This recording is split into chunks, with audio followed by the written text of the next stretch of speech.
Bem, boa noite a todos. Bem-vindos depois de uma pausa aí para ver o jogo do Brasil na semana passada. Hoje a gente tem a satisfação de receber o Dr. Regis Rosa, é um amigo, um intensivista é, de renome nacional e internacional. Ele tem uma linha de pesquisas muito interessante. E dentro dessa linha de pesquisas, ele vai nos apresentar hoje a reabilitação, não é? Integrando, digamos assim, um aspecto de telemedicina em pacientes sob ventilação mecânicas, né? O título original em inglês é Integrated Telehealth Rehabilitation Mechanical Ventilated Adults. Então, Regis, é uma satisfação muito grande te receber e tenho certeza que tu vai nos passar informações valiosas e teremos assim insights muito importantes, não é, no que fazer, não é, com os nossos pacientes depois que eles saem de uma jornada na ventilação mecânica. Por favor, com a palavra, Regis. Obrigado, Fernando, pela generosa apresentação. É um grande prazer e também uma grande honra para mim estar aqui hoje na reunião de vocês para apresentar um pouquinho dos resultados do REAB VM Brasil, que é o nome do projeto aí em português. Um projeto muito bonito, um projeto realizado em UTIs brasileiras, UTIs do SUS, projeto aí financiado pelo Ministério da Saúde. E eu falo aqui com muito orgulho aqui em nome dos investigadores do estudo REAB VM Brasil. Então, estou aqui à disposição para apresentar aqui os resultados principais do estudo, que acabou de ser publicado no JAMA algumas semanas atrás, e também aqui para discutir esses resultados, a aplicabilidade no nosso meio. E vai ser aqui, eu acho que uma reunião bastante prazerosa aqui para todos nós aqui, para a gente ter uma excelente discussão sobre ventilação mecânica, que é um ponto muito importante aqui, não só para a prática de medicina intensiva no Brasil, mas para todos os intensivistas ao redor do mundo. Eu gostaria de. Geralmente o pessoal inicia, agradece no final, né? Eu gosto de agradecer no começo aqui, né? Então, os meus agradecimentos especiais aqui, em nome dos investigadores do REAB VM Brasil, ao Ministério da Saúde do Brasil, que através do PROAD-SUS, que é o Programa de Apoio ao Desenvolvimento Institucional do SUS, financiou esse projeto, um projeto de ventilação mecânica, de insuficiência respiratória, de reabilitação no contexto do SUS, algo que é super relevante, um tópico muito importante. Gostaria de agradecer as equipes do Einstein, Hospital Israelita e do Hospital Moinhos de Vento, que são os centros coordenadores desse estudo, aos centros que realizaram o estudo, foram 20 centros UTIs espalhadas aí pelo Brasil, aos investigadores do estudo, eu contei hoje, são entre autores nominais e colaboradores, nós temos aí 122 nomes, então são 122 pessoas, foram muito mais pessoas trabalhando aqui no trial, então é uma grande colaboração, né? Uma pesquisa relevante, não se faz sozinho, não é trabalho de uma, duas pessoas, é um trabalho de um grande grupo, de uma grande doação aqui de pessoas aqui para ciência, né? E não poderia deixar de agradecer aos pacientes que fizeram parte do estudo, aos seus familiares aqui, que sem eles não seria possível gerar essa evidência aqui para que a gente possa, né, entender melhor essas práticas aqui no nosso contexto do SUS. E também não posso deixar de agradecer grandes pesquisadores aqui, né, o Adriano Pereira, que é também aqui um dos PIs do estudo, o Fernando Zampieri, né, o Rafael Moraes, né, a Maura Santos e a Geraldine Trotti aqui, essas duas últimas aqui que fizeram o trial acontecer, então não posso deixar de homenagear esses grandes pesquisadores, esses grandes colegas aqui que fizeram de tudo aqui para que esse estudo pudesse acontecer. Em relação ao racional, insuficiência respiratória que demanda ventilação mecânica invasiva, ela está associada a taxas bastante elevadas de mortalidade.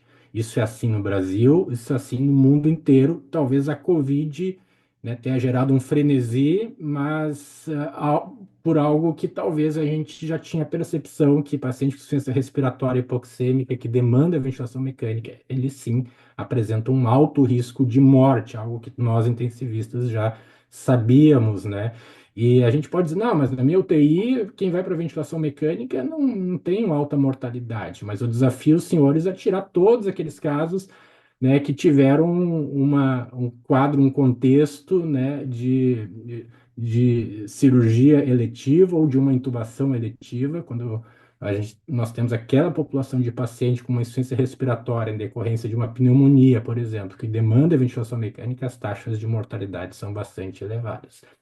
E não bastasse isso, os sobreviventes geralmente apresentam novas incapacidades que impactam bastante a sua qualidade de vida. É um outro desafio. Eu diria que nós temos um duplo desafio aqui, duas grandes barreiras aqui para a recuperação desse paciente. A primeira é a sobrevivência e a segunda é a recuperação dessas novas incapacidades, que às vezes é o preço que se paga por sobreviver. Eu gostaria de destacar esse estudo que foi publicado em 2021 no Lancet Respiratory Medicine, é um estudo do Otávio Ranzani e do Fernando Bosa, que ele mostrou os dados das primeiras 250 mil hospitalizações por Covid no Brasil, e é um dado que assustou bastante.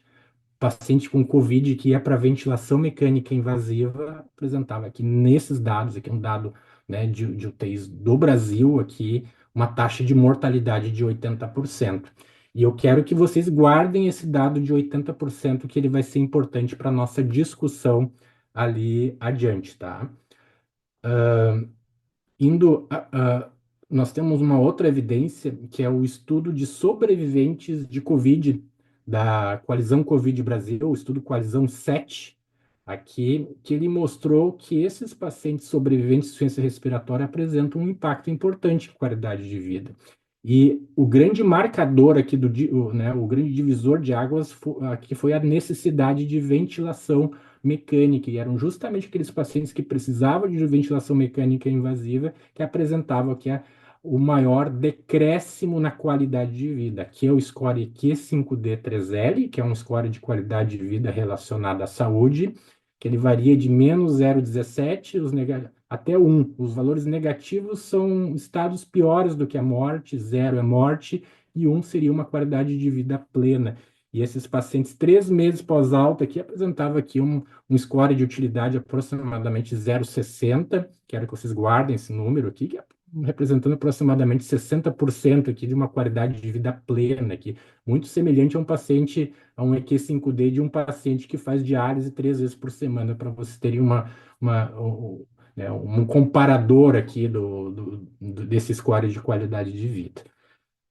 E esses pacientes apresentam uma pior qualidade de vida devido às novas incapacidades, capacidades físicas que incluem fadiga, redução da capacidade física funcional, fraqueza, dispneia, dor crônica, disfagia, alterações relacionadas à saúde mental, como ansiedade, sintomas de depressão, sintomas de estresse pós-traumático, distúrbios do sono. Esses pacientes também apresentam disfunção cognitiva, apresentam também pioras de condições crônicas, descompensação de comorbidades, é muito frequente nessa população de sobrevivente a uma doença crítica, incluindo insuficiência respiratória, e esses pacientes também apresentam uma maior suscetibilidade a infecções e também a eventos cardiovasculares maiores, tá? Então, isso tudo contribui para uma pior qualidade de vida. E hoje, o estado da arte da reabilitação do paciente criticamente enfermo, incluindo o paciente em ventilação mecânica, ela inclui, né, um tratamento contínuo integrado, né, uma reabilitação que ela inicia no momento que esse paciente vai para a ventilação mecânica, né, ainda na UTI. Então, aqui a gente está pensando em estratégias voltadas para a liberação da ventilação mecânica, reduzir exposição à sedação, prevenir delírio. Na enfermaria, com a estratificação de risco e o início de um processo aqui de reabilitação personalizado, que pode ser físico, cognitivo ou de saúde mental, tem bastante heterogeneidade. Para alguns pacientes o mais importante é o físico, para outros é mais o mental, por exemplo. E também que se tenha uma reabilitação no pós-alto, uma continuidade aqui dessas três esferas aqui de reabilitação, uma continuidade aqui desse processo de reabilitação. E os guidelines eles já recomendam esse estado da arte. A Surviving Sepsis Campaign, ela recomenda, né, esse processo integrado de reabilitação para pacientes com sepsis, né? O guideline do PADS, ele traz aqui alguns desses conceitos, o próprio framework do ABCDF, né, que vocês devem estar acostumados, que é um bundle de liberação da ventilação mecânica, ele também traz alguns desses conceitos aqui. E apesar disso ser dado hoje como estado da arte, nenhum estudo até hoje avaliou esse contínuo de reabilitação, né? Os trials existentes aqui, eles avaliaram aqui apenas intervenções isoladas, por exemplo, redução da exposição à sedação, com pausa de sedação, ou mobilização precoce. Então, nenhum trial até hoje tinha avaliado esse contínuo de reabilitação para esses pacientes criticamente enfermos. Então, a evidência que suporta essa recomendação desse contínuo de reabilitação é muito fraca, né, baseada praticamente em opinião de especialista. Esse é um resultado de um estudo que nós conduzimos lá em meados de 2016, que é o estudo Qualidade de Vida pós-UTI. É um estudo brasileiro também, um estudo de corte multicêntrico, onde nós vimos que era justamente aqueles pacientes que mais precisavam de reabilitação, os que não conseguiam ir até um centro de reabilitação, por diversos motivos, né? Incapacidade locomotora, o estresse financeiro, redução da capacidade física, né? Uma dependência emocional, falta de rede de apoio. Por diversos motivos, esses pacientes, os que mais apresentam sequelas, são os que menos conseguem ir a um centro de reabilitação, o que acaba criando uma grande inequidade de acesso para esses pacientes criticamente enfermos, para sua reabilitação. E com base nesse estudo, nós começamos a pensar, pô, qual seria o melhor meio da gente promover aqui uma reabilitação para esses pacientes pós-alta. E aqui começou a se pensar já no processo de telereabilitação, da telemedicina, que faz sentido para a gente tentar reduzir um pouco essa inequidade de acesso. E nós já tínhamos algumas evidências aqui, saindo aqui nos últimos 2 anos aqui, de um sinal aqui de telemedicina, né, que é o telehealth, ou telesaúde, pode contribuir aqui para a gente poder administrar uma intervenção nesses nossos pacientes criticamente enfermos. Nós temos o estudo ERIC, que foi publicado em 2023 do Intensive Care, estudo que mostrou aqui uma melhor, com a telemedicina, uma melhor adesão a processos, marcadores de qualidade assistencial, e apesar de não ter demonstrado impacto em desfecho clínico, né, como demonstrou aqui o estudo Telescope, onde o primeiro autor é o Adriano Pereira, que é co-PI aqui do REAB,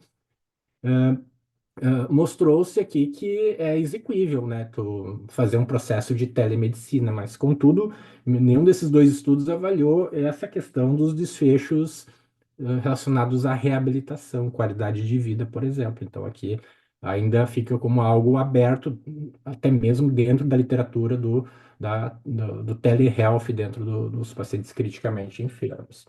Então, dado esse racional, o objetivo do REAB VM Brasil foi avaliar o impacto da implementação de uma telereabilitação multicomponente, integrada, administrada durante a internação na UTI, quando esse paciente estava em ventilação mecânica ainda, também durante a enfermaria, no processo de recuperação e por até 2 meses após a alta hospitalar, né, através de videoconferências, né? Então, o objetivo foi avaliar o impacto dessa implementação no desfecho de qualidade de vida relacionada à saúde 90 dias após a alta do hospital. Então, para isso, nós conduzimos um ensaio clínico randomizado, um desenho chamado Cluster Stepped Wedge. O desenho cluster, a randomização, a unidade de randomização não são os pacientes em nível individual, mas sim são centros. E no Cluster Stepped Wedge, nós temos basicamente todos os centros são controles até eles virarem intervenção. O que diferencia cada centro é o tempo que ele passa como controle e o tempo que ele passa como intervenção. Então, nós randomizávamos as sequências de intervenção, de controle ou de intervenção. Então, a cada período de 2 meses, eu tinha uma leva de UTIs que transicionavam aqui do período controle para o período intervenção, e essa leva de UTIs ela era randomizada. E aqui os critérios de elegibilidade eram hospitais públicos, com UTIs de hospitais públicos, com pelo menos 8 leitos e acesso à internet, porque como todo o processo de reabilitação ele era baseado em telehealth, aqui, em telesaúde, aqui era necessário ter esse acesso à internet. Todos os métodos do estudo foram previamente publicados, o protocolo do estudo foi publicado na Critical Care Science, né, nossa grande revista aqui de terapia intensiva no Brasil, também o plano de análise estatística foi previamente publicado e mais recentemente O teu áudio tá tem picotado para mim, Regis. Eu não sei se é o para os paper outros de também. resultados que os resultados. Agora melhorou um pouquinho? Agora Estão me melhorou. ouvindo agora? Agora Melhorou? sim. Eu acho que deu uma instabilidade aqui temporária, mas eu teria o maior prazer de compartilhar todos os documentos do estudo, seja o paper de resultados ou o paper de protocolo. Eu vou deixar meu e-mail no final aqui da apresentação para que vocês possam, me mandar o e-mail que eu posso mandar todos esses documentos, tá? Os critérios de elegibilidade em nível individual eram bastante pragmáticos, eram pacientes adultos que estavam necessitando de ventilação mecânica por insuficiência respiratória. Aqui, como critério, a questão de Covid, o SARS-CoV-2, tinha que ser, né, pelo menos listado como um diagnóstico diferencial dessa insuficiência respiratória hipoxêmica. Por que isso? Porque essa iniciativa, esse projeto, ele nasceu como um quality improvement relacionado à Covid. Só que como a Covid, a vacinação teve um grande efeito, reduziu bastante os quadros graves de insuficiência respiratória por Covid, acabou que essa população sumiu, mas a gente achou que tinha racional aqui para expandir os critérios de elegibilidade para toda a população de pacientes de insuficiência respiratória. Então, isso aconteceu e essa mudança de critério ela foi realizada antes, né, do recrutamento do primeiro participante. Então, foi algo feito a priori.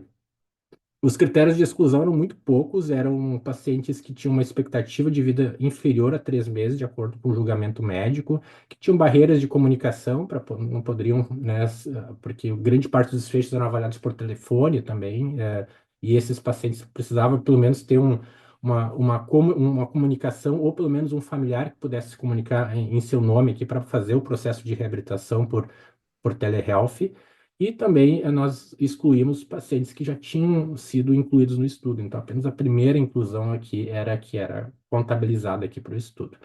A intervenção ela foi desenvolvida através de um processo de consenso entre especialistas em UTI, em medicina intensiva, e também especialistas em reabilitação. Então, aqui eu tinha médicos intensivistas, fisiatras, psicólogos, fisioterapeutas, nutricionistas, enfermeiros aqui que discutiram e chegaram a um consenso. E eles tinham dois grandes nortes. O primeiro é que a intervenção tinha que ser baseada em evidência, e o segundo norte é que ela deveria ser execuível num contexto de falta de recurso e de alta pressão, de alta carga de trabalho. Então, não poderia ser uma intervenção com um número de componentes que pudesse sobrecarregar as equipes locais. E a evidência ela veio aqui principalmente das recomendações da Surviving Sepsis Campaign, do PADS e também do framework do ABCDF. E, dito isso, a intervenção, chegou a uma intervenção nesse conceito moderno, né, de uma intervenção integrada na UTI, na enfermaria, e também no período pós-alta, por 2 meses até pós-alta. E todas essas intervenções, elas tinham, né, alguém que acompanhava horizontalmente esses pacientes, que era o telenavegador, que era um enfermeiro que fazia a integração desses processos de reabilitação da enfermaria com a UTI, também com o pós-alta. A reabilitação pós-alta era dada de uma maneira centralizada por especialistas em reabilitação, psicólogos, fisioterapeutas, entre outros. Então, o navegador fazia toda essa integração, tentando eliminar essas barreiras para a reabilitação e fazendo acontecer aqui a reabilitação para esses pacientes. O bundle da enfermaria, desculpa, o bundle da UTI, ele era administrado pelas equipes locais, equipes de médicos, enfermeiros, fisioterapeutas locais de cada UTI. E o bundle era muito focado aqui em liberação da ventilação mecânica. e esse bundle ele se discutia diariamente nas reuniões de round multidisciplinar. Então, um bundle que incluía analgesia adequada, minimização de sedação, mobilização precoce, testes de ventilação espontânea, prevenção de delírio e também remoção de devices que não eram mais necessários, como sondas, catéteres, entre outros, tá? E para a implementação desse bundle da UTI, se utilizou a ciência da implementação. Então, havia por telemedicina, um consultor, aqui um especialista em cuidados intensivos, que se reunia 3 vezes por semana com os times locais, com o time de implementação local, e se aplicava aqui, né, um ciclo PDSA, né, com foco aqui na implementação, aqui na eliminação de barreiras para a implementação dessas atividades aqui na UTI. Já na enfermaria, aqui com apoio das equipes locais, já se realizava aqui uma reabilitação por tele. Então, cada paciente tinha, né, por videoconferência, acesso a fisioterapeutas, a psicólogos, de acordo com as suas necessidades aqui na enfermaria, né, com uma equipe aqui centralizada que fazia esse segmento e essa reabilitação com apoio dos times locais. Então, como é que se fazia esse processo aqui na enfermaria? Se fazia primeiro uma estratificação de risco. Se aplicavam ferramentas validadas para avaliar o risco nutricional, para avaliar o risco de redução da capacidade física funcional, o risco de disfagia, o risco de complicações de saúde mental, e com base nesse risco, se o paciente pontuasse alto em alguma dessas escalas, se fazia um plano de reabilitação individualizado. Então, aqui a intervenção era personalizada. Então, para o paciente que tinha um risco de saúde mental, se fazia um período de psicoterapia breve para esses pacientes, né? E se iniciava na enfermaria e se mantinha por até 2 meses após a alta hospitalar. Se o problema era mais físico, se fazia um acompanhamento com fisioterapia na enfermaria e também no período pós-alta, tudo por teleconferência, né? E os pacientes que não tinham um smartphone adequado para fazer teleconferência, né? O projeto ele acabava fornecendo, isso aconteceu e em 1/4 dos pacientes eles precisaram receber um smartphone aqui para poder fazer as videoconferências. E no período pós-alta, se fazia de maneira centralizada aqui, por até 2 meses após alta, aquele se cumpria o plano que foi estabelecido na enfermaria, se dava continuidade, e ao final de 2 meses, né, dessa terapia de reabilitação com fisioterapeutas, ou psicólogos, ou nutricionistas, etc., se fazia transição para o médico de atenção primária. O desfecho primário do estudo foi qualidade de vida relacionada à saúde, aferida através do Eurocall 5D3L, que é a versão validada para uso no Brasil. Ele varia, como eu disse, de -17, que é o pior, né? São estados piores do que a morte, 0 é morte e 1 é o melhor estado de saúde. Para vocês terem uma ideia, a média da população brasileira é em torno de 0,82, né? 82%, né? E uma diferença mínima clinicamente relevante, ela está nesse range de 0,03 a 0,06. Se a maioria dos pesquisadores aceita como uma diferença superior a 0,03 como uma diferença que ela é clinicamente relevante. Os desfechos secundários foram mortalidade por qualquer causa em 90 dias, qualidade de vida entre sobreviventes, duração da ventilação mecânica, a trajetória de recuperação que foi avaliada da admissão até os 90 dias pós-alta através de uma escala ordinal de 9 níveis, que eu vou mostrar para vocês depois. E também desfechos funcionais, como ansiedade, depressão, disfunção cognitiva e novas incapacidades para atividades instrumentais de vida diária. E também retorno ao trabalho para essa população. Nós utilizamos algumas premissas aqui para poder fazer essa avaliação do estudo.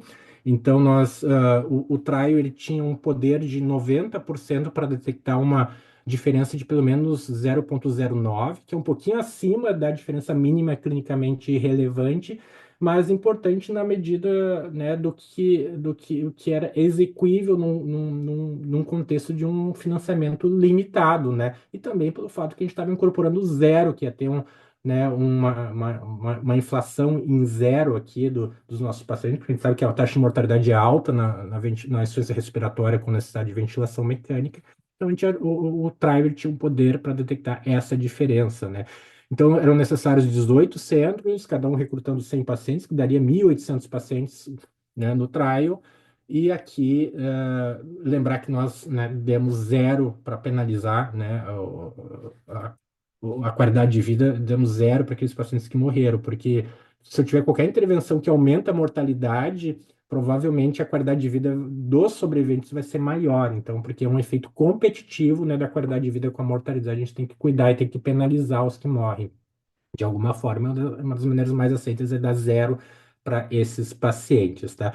Então, para evitar potenciais perdas no estudo, a gente acabou incluindo 20 UTIs aqui no nosso estudo, né? A análise estatística, né, foi definida a priori, e nós definimos uma análise do tipo intention to treat modificada, no qual nós excluíamos os pacientes que eram transferidos do hospital, né? E aqueles que retiravam consentimento também. Os pacientes, por que a gente excluía esses pacientes que eram transferidos? Porque não tinha exposição à intervenção, talvez eram transferidos muito precocemente na UTI ainda, então esses pacientes não tinham exposição à intervenção, por isso que nós fizemos essa análise de intenção de tratar modificado. As análises foram em nível individual, né, levando em consideração o desenho do cluster Stepped Wedge. Nós utilizamos o modelo de GLM ajustado por cluster, pelo período e também por variáveis individuais que estão relacionadas à qualidade de vida e também ao risco de morte, como idade, sexo, o índice de comorbidades de Charlson e também o score SAPS-3, que dá a severidade aqui da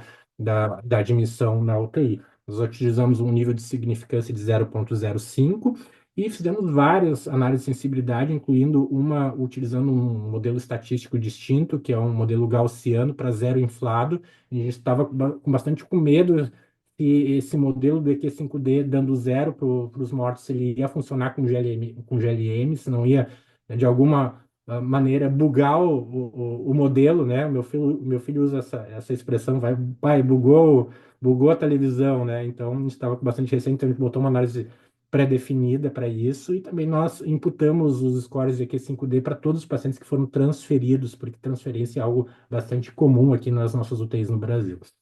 Então, nós chegamos a 20 centros, esses centros foram escolhidos com base na taxa de notificação de SRAG aqui durante a Covid. Então, foram centros que tiveram alto volume de atendimento de Covid. Então, nós tivemos uma grande representatividade aqui. São 15 estados aqui no Brasil, aqui com todas as regiões contempladas aqui. Então, nós temos uma grande representatividade aqui, né, do estudo. E chama atenção da característica dessas UTIs, que eram UTIs com recursos limitados, tá? Apenas 10% dessas UTIs tinham uma cobertura 24/7 de médicos intensivistas, tá? 50% apenas tinha a prática de fazer um round multidisciplinar diário. 65% usavam um protocolo de sedação e 55% apenas utilizavam um protocolo de mobilização precoce. Então, nós temos essa caracterização das nossas UTIs, que são UTIs todas do SUS, né? Era critério de elegibilidade, mas com essas limitações aqui, tanto de recursos como de processos, aqui, como vocês podem notar. Então, de junho de 2024 a maio de 2025, nós triamos aqui, nessas 20 UTIs, aqui, 4.692 pacientes. Destes, nós incluímos 1.916 no estudo. Notem que, apesar de a gente ter mais de 2.700 exclusões, a grande maioria dessas exclusões são pacientes que não preenchiam o critério de inclusão, né? Ou que não estavam em ventilação mecânica, com insuficiência respiratória, ou que não eram adultos. E apenas 428 que realmente tinham critério de exclusão. Acho que isso demonstra aqui, né, o pragmatismo dos critérios aqui e aumenta a validade externa, na minha opinião, do estudo. Tinham poucos critérios de exclusão mesmo aqui no nosso estudo, né? Então, desses 1.916 pacientes incluídos, 1.063 foram incluídos no braço de intervenção e 853 no braço de cuidado usual. Nós tivemos 122 perdas por transferência ou retirada de consentimento no braço intervenção e 107 no braço controle, que dá aproximadamente 10, 11% nos dois grupos. Essa proporção foi semelhante de perdas entre os dois grupos e as características dos pacientes que se perderam nos dois grupos foram semelhantes, tá? No final, nós tivemos 941 pacientes com o desfecho primário aqui no braço intervenção e 746 no grupo controle. As características de linha de base foram bem balanceadas entre os dois grupos, né, intervenção e cuidado usual. Era um receio que a gente tinha, porque o Step Ed é um desenho que às vezes resulta em desbalanço, por isso até mesmo a gente fez uma análise primária ajustada, tá? Né, por aqueles fatores, né, SAPS-3, comorbidades, entre outros. Então, a idade foi semelhante, na idade média da população foi de 60 anos, 44% eram mulheres, e algo que eu achei bastante representativo, a maioria dos participantes eram auto-identificados como pardos, tá? 65% aqui da amostra eram auto-identificados como pardos, 26% aqui como brancos, né? Negros em torno aí de 5%, algo muito próximo da proporção que a gente tem no nosso país hoje em dia, né? A maioria é pardo, então a gente achou isso interessante do ponto de vista de representatividade. Chama atenção uma baixa escolaridade, né? 1 ano de escolaridade aqui no grupo intervenção e 4 no grupo controle, no usual care aqui, né? Aproximadamente 50% dos pacientes tinham uma alta taxa de comorbidades, que dá um Charlson maior ou igual a 2, e 37, 38% dos pacientes eram empregados antes, né, da admissão da UTI, mostrando que era uma população economicamente ativa, então, mostrando ainda mais a relevância aqui desses dados aqui. A principal causa de insuficiência respiratória foi pneumonia bacteriana e COVID foi uma grande minoria, uma pequena proporção dos casos só, quase a gente não teve COVID, foi menos de 3% dos casos de insuficiência respiratória no nosso estudo. SAPS-3 foi semelhante, a taxa de uso de vasopressor na admissão também foi semelhante entre os dois braços. Em relação à implementação da intervenção, aqui a adesão aos processos de UTI foi de 80%, uma adesão muito boa, né? E a proporção de participação dos pacientes no processo de reabilitação foi de 65% na enfermaria e de 61% no pós-alta, que é algo ok, assim, para um estudo de mundo real, assim, um estudo de implementação. Pelo menos 89% dos pacientes que receberam alta vivo da UTI, eles receberam pelo menos uma sessão de reabilitação na enfermaria e pelo menos 74 receberam uma sessão no pós-alta. Né? O número mediano de sessões na enfermaria foi de 5 e foi de 11 no período pós-alta de sessões aqui de reabilitação.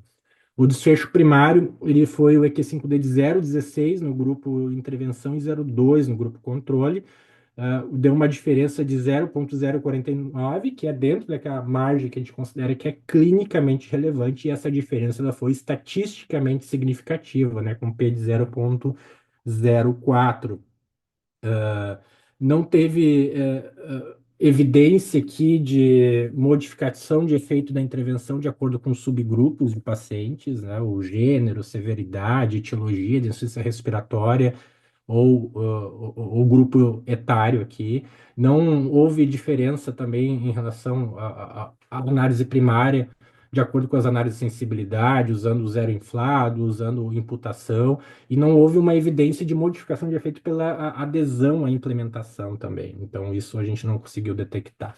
E para entender um pouquinho melhor esse impacto em qualidade de vida, a gente avaliou separadamente a mortalidade em 90 dias e também os scores de qualidade de vida entre os sobreviventes. Então, a mortalidade foi de 78% no grupo controle e de 71% no grupo intervenção. Então, essa mortalidade de 78% no grupo controle foi muito próximo do estudo do Ranzani, que eu mostrei lá atrás, de 80% durante a Covid. Então, não é um número, né, totalmente novo para nós, isso aqui já aconteceu em algum momento, né? Então, essa diferença de mortalidade deu uma diferença aqui absoluta, uma redução de mortalidade com intervenção de 7,6%, e que é uma diferença grande. Poucas intervenções em UTI a gente tem estudos clínicos que tem uma redução do tamanho de efeito, né, de 7% absoluto, né, que deu também uma diferença estatisticamente significativa.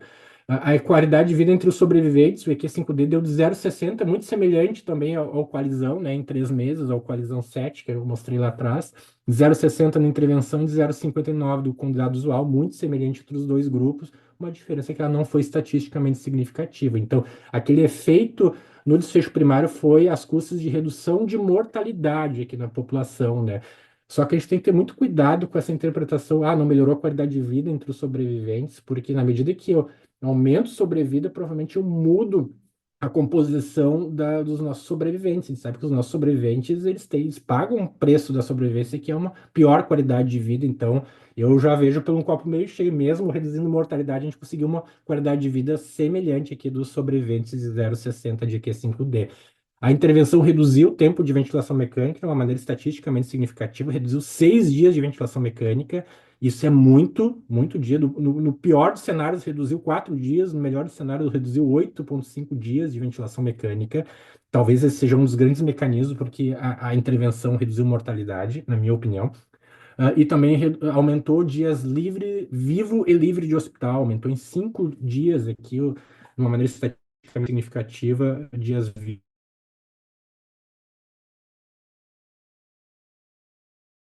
Ordinal, que vai de 9, né, que é morte, 8, que é dependência de ventilação mecânica, passando por vários estágios de recuperação, até um, onde é estar em casa sem dependência para atividades de vida diária. Então, pacientes do grupo intervenção tiveram uma chance menor de apresentar aqui um pior status nessa escala ordinal de 9 níveis em 90 dias. A intervenção não teve efeito em desfechos funcionais, mas muito poucos pacientes sobreviventes aqui, uma mortalidade muito alta, tinha muito pouco sobrevivente para responder. Então, ansiedade, depressão, disfunção cognitiva, novas incapacidades para atividades instrumentais, retorno ao trabalho, rehospitalização em 30 dias foram semelhantes, mas talvez a gente tenha faltado poder aqui para algumas diferenças. Por exemplo, vocês olham ali, retorno ao trabalho, né?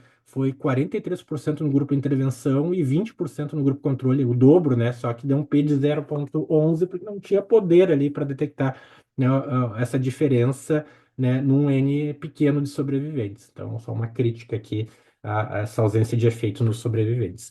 Então, só sumarizando para acabar a apresentação, a intervenção melhorou aqui a qualidade de vida em 90 dias após os sobreviventes, essa intervenção integrada de reabilitação, começando ainda com o paciente na UTI em ventilação mecânica, se estendendo durante a enfermaria por até 2 meses pós-alta, melhorou a sobrevida em 90 dias, reduziu o tempo de ventilação mecânica, resultou em mais dias vivos e livre de hospital em 90 dias e também uma melhor recuperação na escala ordinal de 9 níveis, né?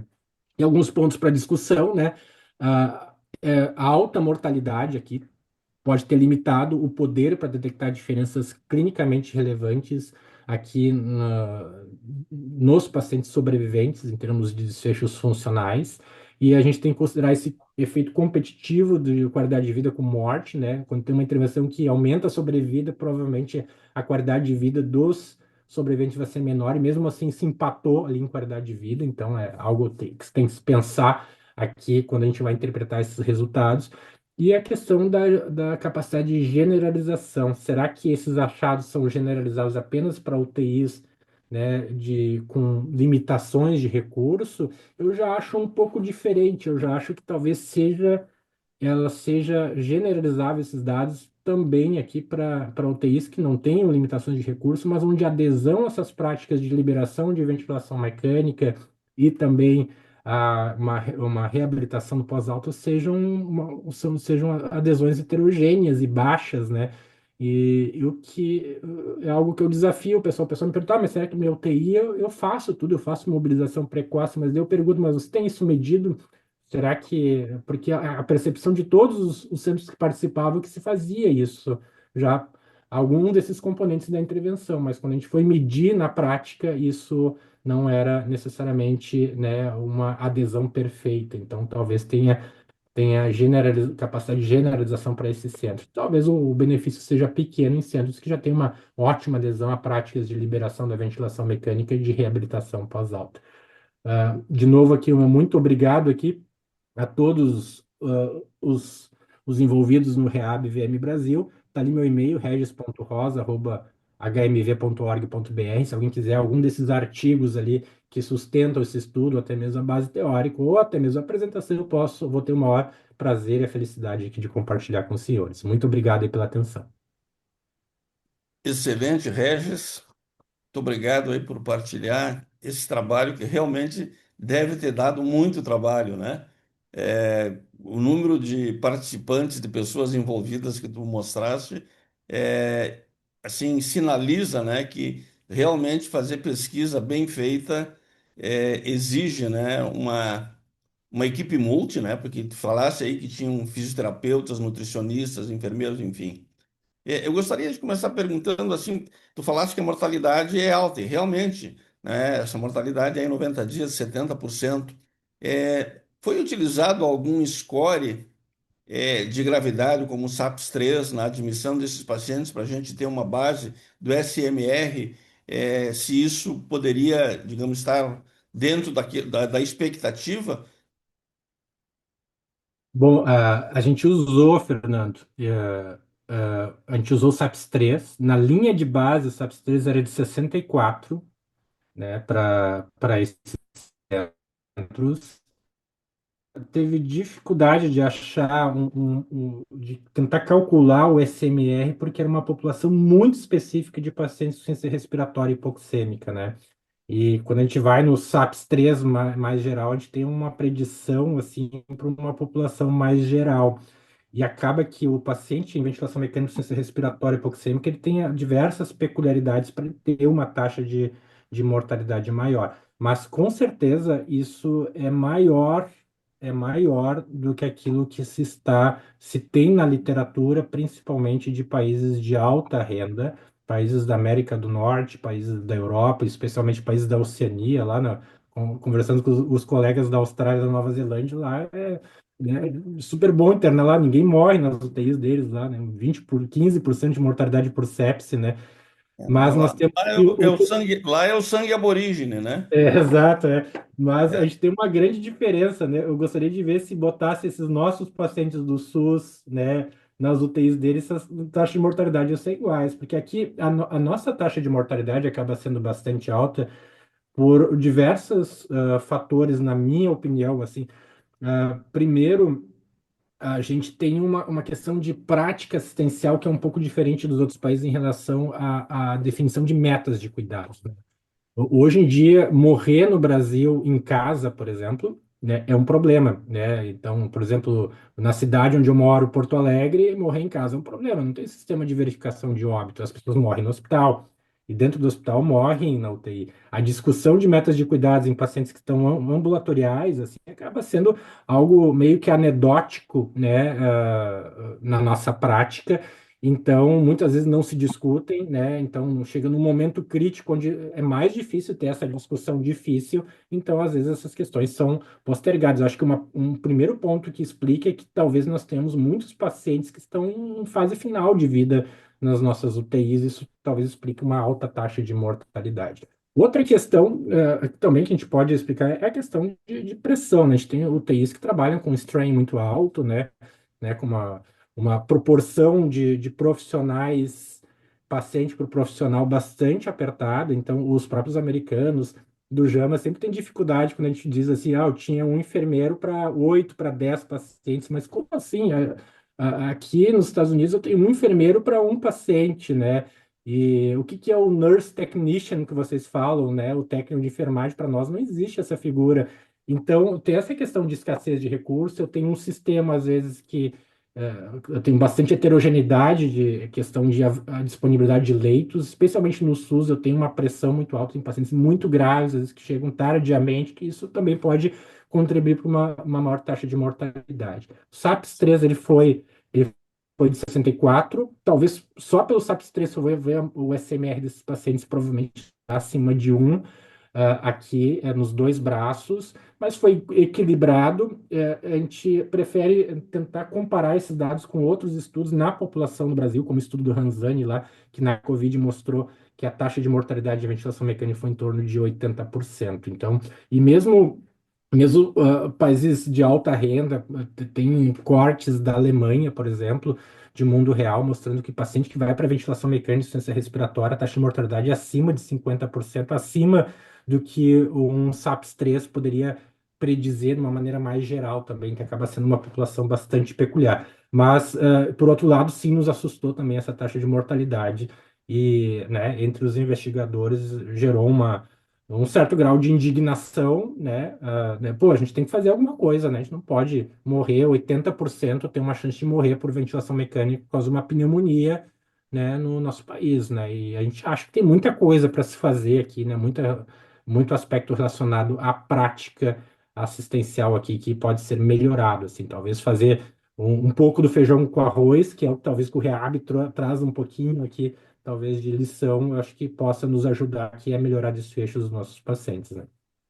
Mas essa questão da pneumonia Regis, tem um estudo antigo, né, que diz que quem faz uma pneumonia e faz insuficiência respiratória e vai para a ventilação mecânica, a mortalidade é 25%. Se ele fizer choque séptico associado, pula para 50%. Então, eu acho que, como tu bem pontuaste, né, que é uma população específica, não é relativamente jovem, a média de idade, né, 62 anos, né, mas em locais que talvez assim, como tu pontuaste, né, que não, sem muito recurso, talvez, né, que isso acabe impactando. E o retardo, né? Saiu agora essa semana um estudo na Critical Care Medicine associando, né, eu nem cheguei a ler ainda, o tempo de permanência na emergência com o resultado na UTI. E esses pacientes, a gente sabe, né, que quando eles vão para a UTI depois de 24, 48 horas na emergência, o desfecho sempre acaba sendo pior, né? Regis, parabéns aí pela apresentação. Eu acho que esse estudo tem uma porção de coisas por trás das cortinas que a gente precisa enxergar e que eu acho que merecem ser elogiadas, né? Eu acho que você, na verdade, não fez um estudo de uma intervenção, né? Você fez um estudo para mostrar que um processo de cuidado, né? Eu acho que isso é muito bacana, esse contínuo, isso ainda não tinha sido demonstrado. Acho que foi sensacional isso ter sido feito em hospitais do SUS. E aí eu acho que você traz à tona para a gente alguns aspectos bem importantes. Não deixar de lado a alta mortalidade, e eu concordo com você de que essa é a nossa referência, o estudo do Ranzani lá. Ok, vamos colocar aqui a questão da Covid, a disrupção foi maior e a mortalidade talvez até tenha sido maior por aquela época, enfim, mas eu acho que esse não é o ponto mais importante. O SAPS não foi feito para subgrupo, ele foi para a população geral, não vale olhar para SMR no nesse paciente, eu estou de acordo com tudo isso. O que mais me impressionou foi a capacidade que o estudo teve de fazer com que os participantes do estudo aderissem ao humano.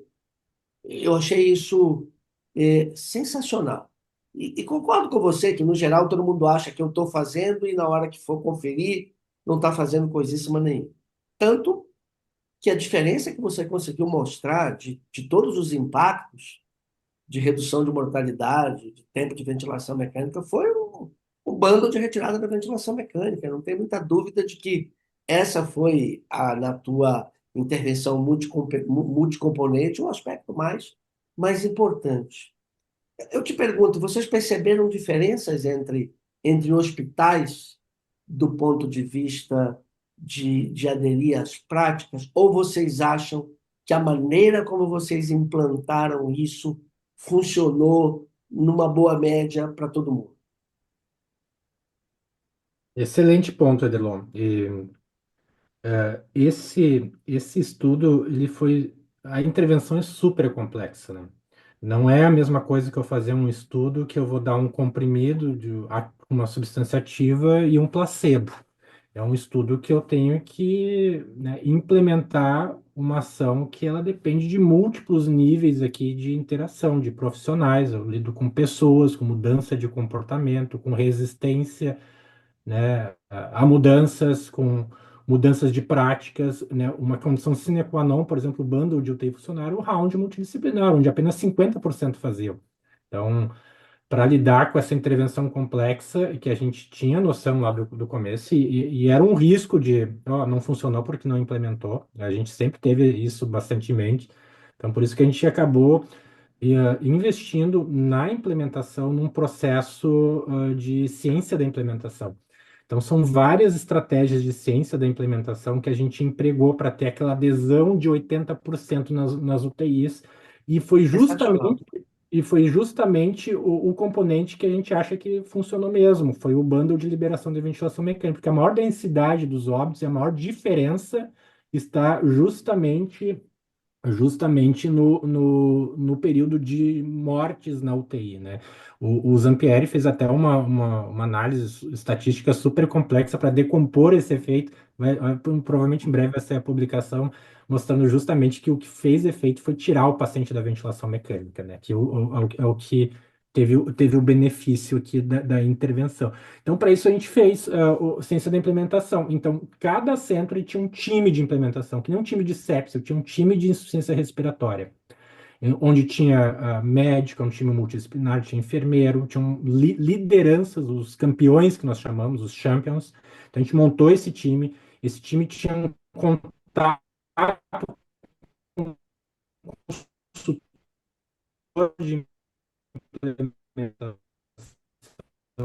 Se rodar um DSA locais também com treinamentos, tinha um material padronizado para todos os centros. E eu acho que fez a diferença, foi uma dessas estratégias que a gente fez, que a gente fez um processo de troca de experiências por pares. Então, a gente pegava hospitais que estavam na mesma sequência de randomização, para não ter contaminação, e eles trocavam experiências. E eles traziam problemas para a implementação e soluções. Os centros mesmos achavam soluções para as barreiras deles. Ah, eu tenho um MA lá, eu tenho um intensivista lá que não quer saber de pausar a sedação lá, ele é contra isso aí, não sei o quê. Ou eu tenho um enfermeiro lá que não vai, quer continuar com, né, também não quer que o paciente se mexa muito lá, né, tem o risco de perder a sonda, etc. Então, os centros mesmos traziam as suas soluções. Então, essa ferramenta, né, de aprendizado por pares, eu acho que fez bastante a diferença. Infelizmente, a gente não achou nenhuma diferença no tamanho de efeito aqui da intervenção, de acordo com a adesão à implementação, mas porque todos os centros no bundle de UTI, o que é onde fez Uma diferença, média. eles tiveram, né, muito próximo de 80% ali de adesão. Então foi muito semelhante, talvez por isso a gente não ter tido gradiente para ter algo diferente. Mas assim, intervenção complexa, ela merece, né, que tenha um penso organizacional por detrás disso, que se aplique essas ferramentas de ciência da implementação. Vi que o Zé Mário está aí, né, que é um cara que estuda bastante isso, adesão ao BCDF, essas práticas de liberação, e isso eu acho que foi, na minha opinião, foi algo fundamental para ter essa adesão e para que a intervenção também tivesse esse benefício aqui para os nossos pacientes. E o legal é mostrar que isso funciona mesmo em ambientes de baixos recursos. Isso é sensacional do ponto de vista da ciência da implementação. O Regis, uma outra coisa que eu achei extraordinária do estudo é a questão de que a tele-UTI foi usada no seu ponto certo. A intervenção ficou por conta dos locais. A tele-UTI era só o suporte, era só a retaguarda. E eu acho que esse é o espaço correto da tele-UTI, é você assumir que você tem que treinar, preparar as pessoas no local para que eles assumam e você está só dando uma consulta. Eu concordo plenamente, Aderlon. Onde funcionou ali, que foi na enfermaria, assim, a UTI era só um suporte para a implementação. Quem fazia acontecer eram as equipes da UTI, né? Então, era a equipe multi da UTI que sem ela isso não aconteceria. Então, o protagonismo ele era total, assim, da equipe, assim, na intervenção. A questão do suporte de tele pro componente de UTI era muito mais para dar esse suporte de ciência da implementação. Eu vi que o pessoal perguntou, isso vem da administração? Sim, essas ferramentas vêm do meio corporativo administrativo, mas a gente tem uma gama de evidência que a gente aplicando em intervenções complexas, ciência da implementação, a gente melhora a adesão, melhora os desfechos, né? Então, eu também acredito que esse papel aqui da tele-UTI é muito pouco explorado, né? Desse suporte para a implementação, e talvez aqui seja um campo bastante promissor aí para esse formato de intervenção, né? E lá desde o começo a gente pensou assim, pô, a gente poderia ter feito tudo sem TLUTI. A questão do TLUTI era para reduzir a sobrecarga de trabalho para as equipes. Então, eu tinha um hospital que não tinha fisioterapeuta na enfermaria. Então, como é que eu reduzo essa carga também? Então, eu colocava também um fisioterapeuta remotamente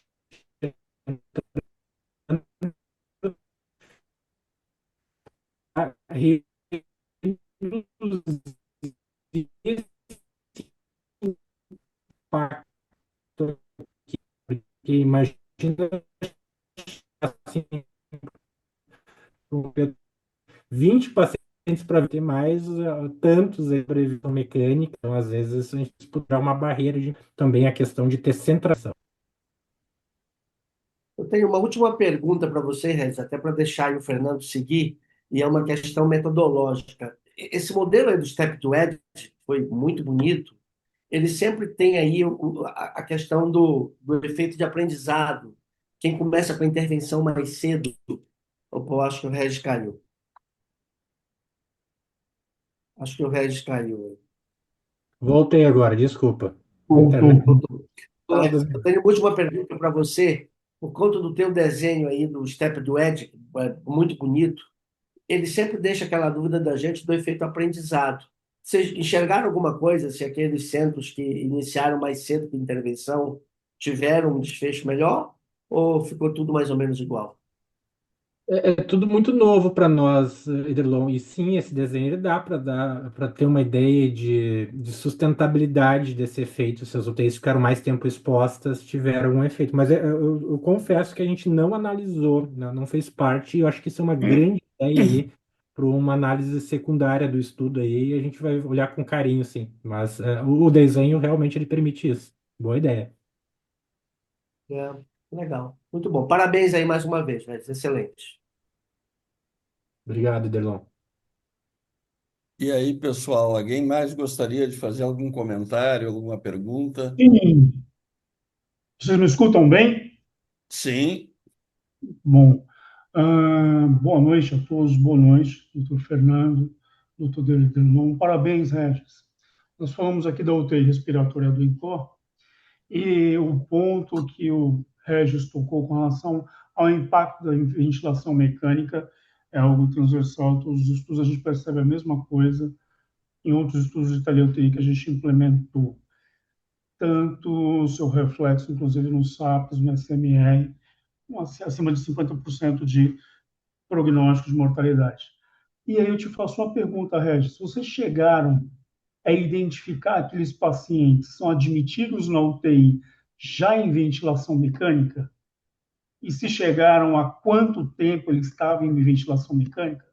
Porque a impressão que nós temos, não só pela literatura, mas como também da prática da tele-UTI, é que a ventilação mecânica executada nos pronto-socorros, especialmente salas vermelhas da UPA, acaba tendo um efeito muito negativo na janela oportuna de terapia do paciente, né? E no desfecho também. Perfeito, esse é um ponto bem interessante. Eu não tenho esse dado de cabeça, mas na grande maioria, né, desses pacientes eram pacientes que tinham sido intubados na emergência. Esmagadora maioria, assim, eu ousaria chutar que mais de 80, talvez próximo de 90% desses pacientes foram intubados na enfermaria por causa desse contexto aí de pressão por leito, né? E é uma das falhas do estudo, assim, pô, a gente não aferiu como é que foi essa ventilação mecânica, né? Como é que era o volume corrente desses pacientes, como é que era o driving pressure, se foi uma ventilação adequada. A gente acha que tem racional aqui para isso de alguma forma ter impactado não só a mortalidade global aqui, mas também é uma falha do estudo. Mas a gente tinha aquilo no começo, pô, se eu botar a variável ventilatória desde o início ali da trajetória do paciente, talvez eu ia gerar uma sobrecarga com pesquisa com centros que não estavam acostumados a fazer pesquisa, que Uhum. isso de alguma forma pudesse atrapalhar a assistência. Sempre foi nas discussões com o Ministério da Saúde, algo, né, uma condição sine qua non para isso. Poxa, não pode, pelo estudo, gerar uma sobrecarga de trabalho aqui nos centros, né? Mas eu reconheço que tem esse gap e saber essas informações né, a respeito de como essa ventilação foi estabelecida nas primeiras 24, 48 horas desses pacientes faria, né, uma grande diferença aqui, e eu acho que aqui também tem espaço para um quality improvement, né, não apenas liberar o paciente da ventilação mecânica, mas ventilar adequadamente esse paciente já desde o início da sua trajetória, né, concordo totalmente. Baita ponto. Você sabe E que o, SAPs estoura demais. Olha, corroboro contigo com relação ao percentual que já chega ventilado, tá?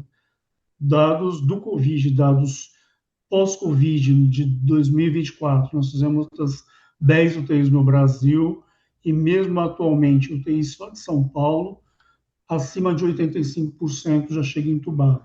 Na realidade do Brasil todo, a última mediana que eu tenho, fora a Covid, né, em tempos normais, de 2024, a mediana estava em 2,5 dias de ventilação mecânica.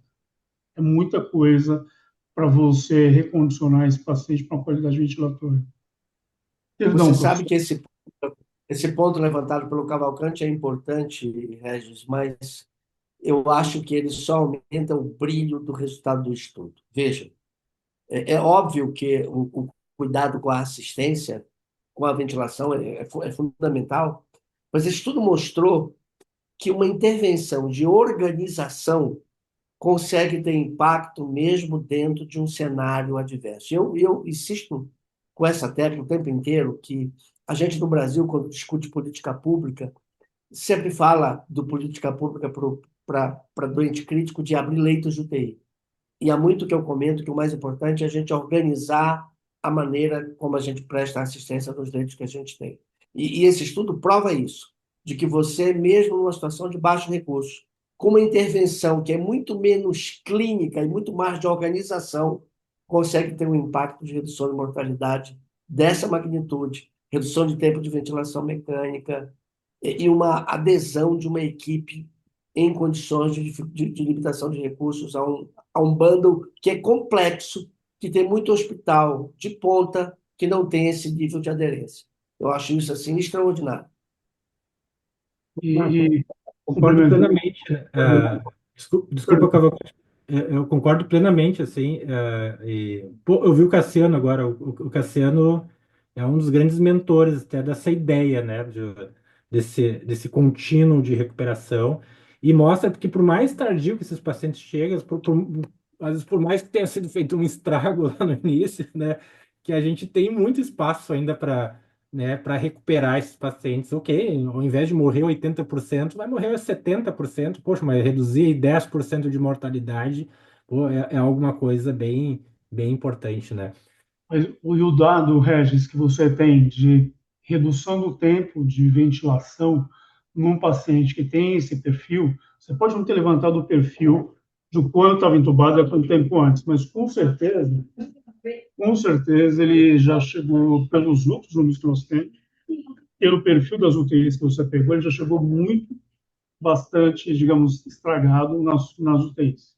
E você conseguir reduzir o tempo de ventilação mecânica é um dado excelente, uma esperança para todo mundo, porque que a gente não tinha essa estimativa de que você pudesse reduzir tanto o paciente já potencialmente lesionado. Com certeza. E isso gera até algumas reflexões, né? Né? Pô, será que a gente ceda demais os nossos pacientes, né? Tu vê que, né,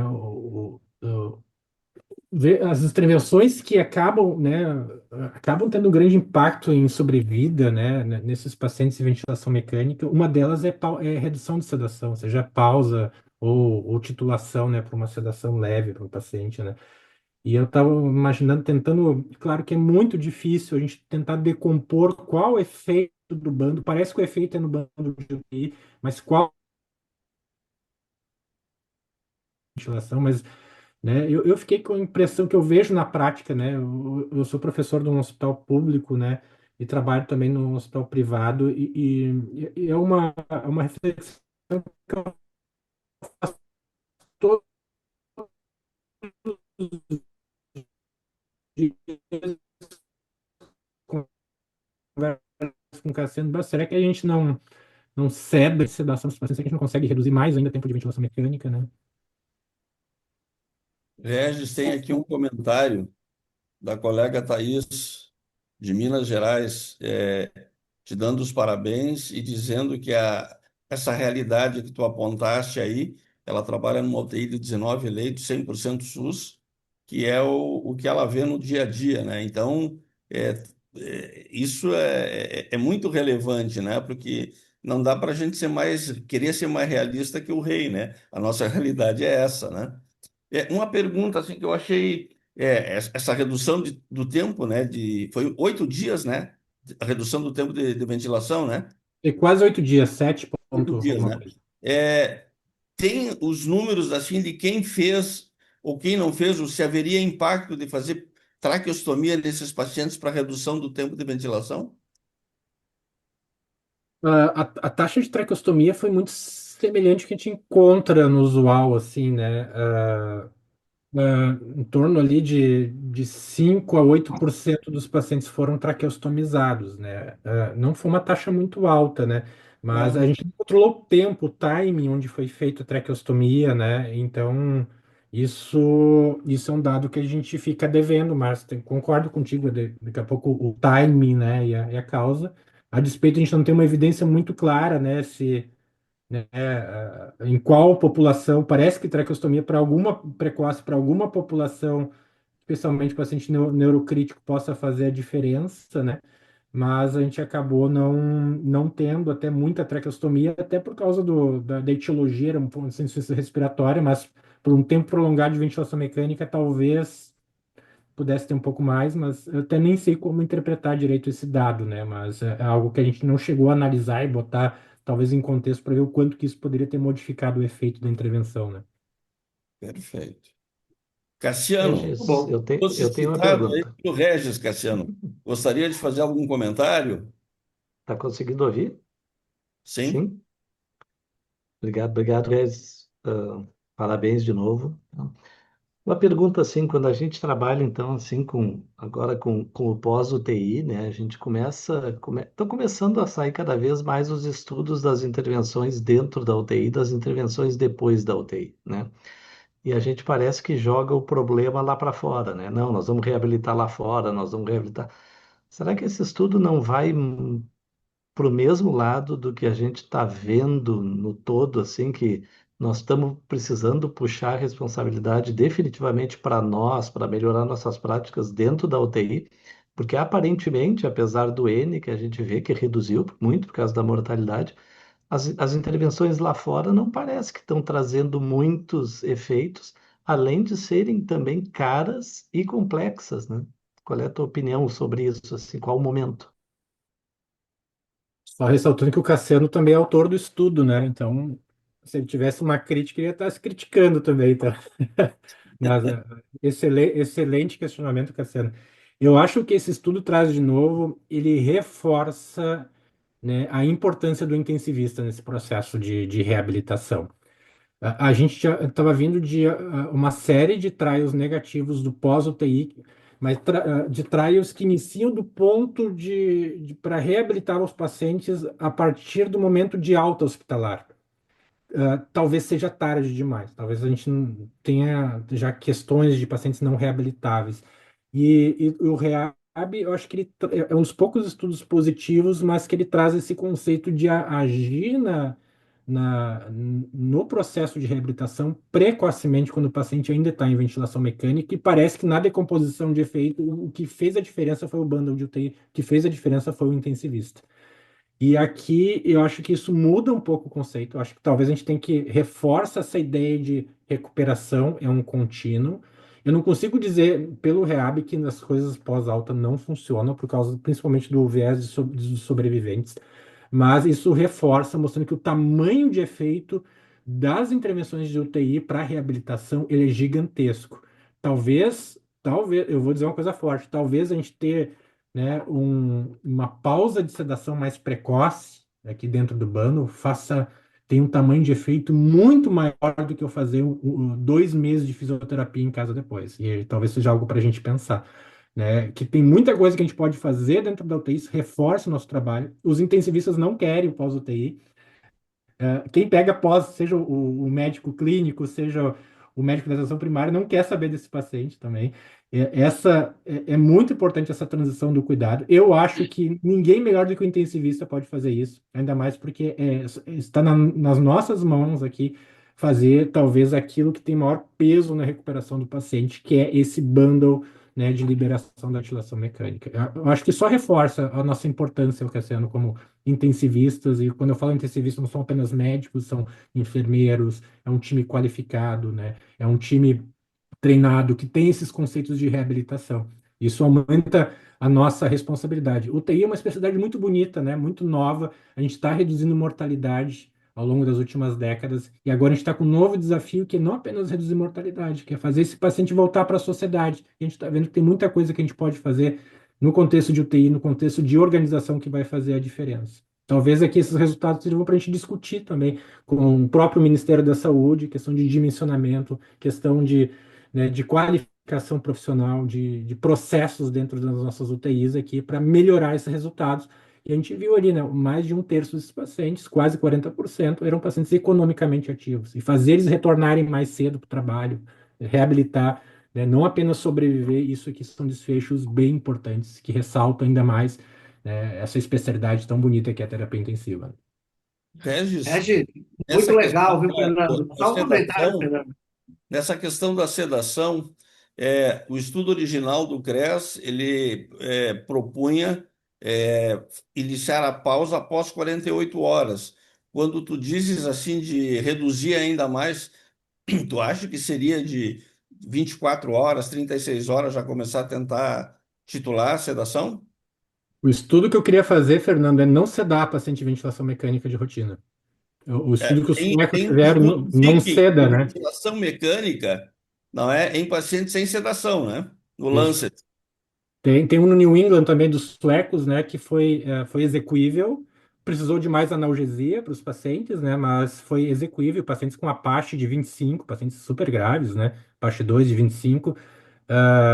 Eu acho que é execuível, no contexto de Europa, né, dos suecos, onde eu tinha um enfermeiro à beira do leito 100% do tempo com o paciente, eu tenho um pouco de dúvida de execuibilidade no nosso meio, com poucos profissionais. Mas eu acho que do ponto de vista pro paciente, isso pode ter um impacto gigantesco em tempo de ventilação mecânica, tentar não sedar como uma intervenção. Mas isso aí é questão de pesquisa ainda, né? Mas eu tenderia a ser mais precoce, né? E foi um dos comentários que a gente teve lá no começo. Pô, o John Kress tinha razão, né? Então, e o impacto, talvez, no nosso meio. Isso é a importância de replicar estudos também no nosso meio, ver se aquela intervenção ela é relevante. Faz estudo lá da Zâmbia, lá A do. Thaís gostaria de fazer um comentário, Regis. Thaís, estás aí? Ô, Fernando, deixa eu só fazer um comentário para não perder a meada do que o Regis falou. É muito bom quando você está discutindo o artigo com o autor e que a gente está num clima informal com os amigos e se sente à vontade para falar dos seus sentimentos, das suas percepções. Num clima formal, você fica muito mais preso a mostrar os dados que você tenha, como comprovar pelos dados do estudo, etc. E esse feeling aí da ideia de que você talvez tenha que ser muito mais precoce na tua pausa, eu acho que ele é importante. A ideia do não sedar, eu particularmente tenho a impressão de que para o nosso cenário é inexequível. Todos os estudos que tentaram isso foram num ambiente onde um enfermeiro exclusivo, e aquele primeiro estudo tinha até um extra para quando precisasse, e mesmo assim um quarto dos pacientes eles precisaram sedar, então isso me dá a impressão de que isso seria complicado, mas a despeito disso, eu acho que o conceito que fica é que quanto menos sedar, menos mal, né? Perfeito. Professor Derlon, desculpa interromper. Regis, o que a gente observou, e até tocando em dois pontos que você comentou, que o professor Derlon também, que é você preparar a equipe do outro lado, o que a gente observou é que antes da relação pseudoanalgesia, o que existe muita falha é na avaliação do paciente, tá? Nos scores iniciais, antes de se implementar essa analgesia e, posteriormente, o equilíbrio entre os dois pontos. A gente percebe isso, inclusive pelas bombas de infusão, que a gente coletou os dados durante toda a pele, o uso um pouco acima, pelo menos que a gente considera pouco acima, de midazolam, por exemplo, tá? Ou combinações do tipo que necessariamente a gente achou demais ou até equivocada versus o perfil de ventilação do paciente. Então, o que você está falando a gente tem aqui números com toda certeza, tá? Fantástico, Cavalcante. É essa mesma percepção aqui, né? E talvez o grande papel do intensivista, do especialista, né? Claro que a gente convive com não especialistas e os não especialistas são fundamentais, eu acho, no nosso trabalho. A gente não tem capacidade para ter intensivista hoje 7x7, 24x24. Mas a impressão que eu tenho, assim, vendo assim, o que é um bom médico que lida com um paciente gravemente enfermo é aquele médico que consegue levar ao limite do menos é mais, né? Sabe onde é que eu posso, não é aquele que intuba no susto, né? É aquele paciente que, é aquele médico que tem uma experiência maior. Eu acho que critério de intubação é outra coisa que talvez a gente tenha que discutir e muito breve, assim. Mas também a questão do paciente, daquele que consegue lidar um pouco melhor com a incerteza e saber que, pô, na dúvida, talvez eu vou tentar reduzir, fazer um trial, né? Então, não deixar aquilo. Ah, mas eu acho que esse paciente não vai tolerar um teste de ventilação espontânea. Então quem sabe não tenta, né? Então, eu sempre falo né, quando eu estou em round, né, com os residentes do hospital de clínicas, olha. A minha opinião é que esse paciente que não vai passar no teste, mas a minha opinião não vale nada. Vocês vão ver né, que em muitos casos que vocês vão ver, vocês não têm uma opinião que não passa, vão passar e vão conseguir ser estubados, vão se manter, a gente vai reduzir o tempo de ventilação mecânica. Mesma coisa para sedação, questão do timing, de pensar na reabilitação no momento que eu estou entubando esse paciente, o que eu posso fazer para evitar. E eu acho que a questão aqui do tempo da emergência. Eu vejo esses conceitos mais disseminados entre os intensivistas. Os emergencistas são fundamentais para dar aos pacientes, para lidar com os pacientes graves. Aí, 2 dias de ventilação, né, de acordo com os teus dados, né, Cavalcante? 2 dias de ventilação na emergência, isso é muito tempo. Então, eu acho que a gente tem que capacitar os emergencistas, não apenas em ventilar bem esses pacientes, mas também com esses conceitos de liberação da ventilação mecânica. Às vezes, 2 dias para um paciente que foi entubado no susto, talvez esse paciente poderia ser estubado ainda na emergência, né? Então, Você vai definir a qualidade ventilatória dele nas primeiras 24 horas. Depois disso, você vai comemorar ou vai chorar. Não tem. exato. Thaís, Interrompi que faça a Thaís ia falar. a sua intervenção, Thaís. Boa noite, gente. Muito obrigada pela oportunidade de estar assistindo, né, essas aulas. E eu queria só, né, dar um depoimento da nossa realidade aqui, que é um hospital 100% SUS, e numa região de Minas Gerais, que é uma região muito escassa, né, de recursos socioeconômicos. Então, a nossa realidade, os pacientes chegam para a gente com já disfunção orgânica instalada, com intubação tardia, né? Às vezes é ser intubado só mesmo no CTI, porque as cidades ao nosso entorno aqui, muitas não têm nem tubo para poder intubar os pacientes. Então, e são pacientes que chegam para a gente, entre aspas, rígidos, mas que, na verdade, nunca tiveram oportunidade de ter uma assistência médica. E tem 4 anos, né, que eu voltei para minha cidade, que, né, eu sou daqui. E quando eu cheguei, a realidade do CTI era todo mundo 100% com acesso central, sonda vesical de demora do dia de admissão até o dia da alta. E aí foi mudando aos poucos, né, a visão da equipe, e com o PROAD isso ajudou demais. Então a gente vê que colocando, né, a gente tem conseguido desmamar a sedação mais precocemente, mas a gente teve muita resistência da equipe com esse desmame de sedação, as traqueostomias precoces, convencer a cirurgia que o paciente precisaria ser traqueostomizado, a gente já teve paciente sendo traqueostomizado com 21 dias de ventilação mecânica.